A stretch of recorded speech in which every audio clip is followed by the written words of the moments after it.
అదంతా దేవుడి దయ అంతే. ఆయన మంచితనము, మంచి మనసు. సో దాంతో దేవుడు మాకు ఇస్తున్నాడు. చాలా సంతోషం అనిపిస్తుంది సార్.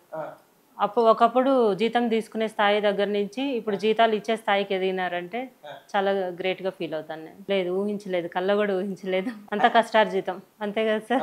పూర్వజన్మ సుకృతం కంపల్సరీ. అలా ఏం తీసుకెళ్ళలేదు, ఎప్పుడు గిఫ్ట్లు ఇవ్వలేదు. ఒకటే చెప్తారు, గిఫ్ట్లు ఇచ్చినంత మాత్రాన ప్రేమ ఉన్నట్టు కాదు, ఇవ్వకపోతే ప్రేమ లేనట్టు కాదు కదా అని.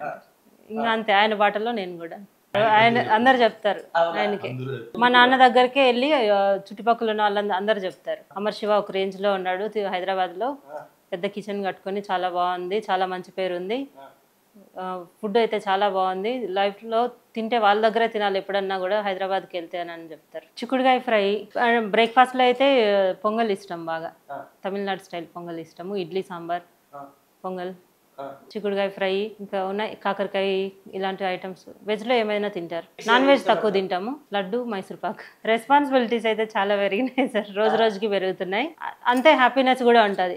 అంటే పొద్దున్న నుంచి ఈవినింగ్ వరకు ఎంత కష్టపడినా ఈవినింగ్ నైట్ కస్టమర్ 12 o'clockకి 1 o'clockకి కాల్ చేసి మీ ఫుడ్ చాలా బాగుంది, అరేంజ్మెంట్స్ చాలా బాగున్నాయి, మీ స్టాఫ్ అందరూ చాలా బాగా చేశారు, చాలా హ్యాపీ ఉంది, అందరూ చాలా కాంప్లిమెంట్స్ ఇస్తున్నారు మాకు అని చెప్పినప్పుడు మాకు కూడా అది చాలా ఆనందం అనిపిస్తుంది.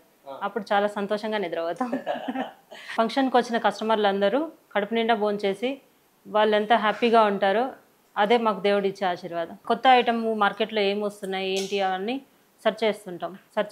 మా పిల్లలకు కూడా పని పెడతాం, మా అమ్మాయికి కూడా పెడతాం పని. యాక్చువల్గా నేనైతే ఇంటి నుంచి బయలుదేరిన తర్వాత ఇక్కడికి వచ్చే జర్నీ టైంలో హనుమాన్ చాలీసా చదువుకుంటాను, శ్యామలా దండకం చదువుకుంటాను.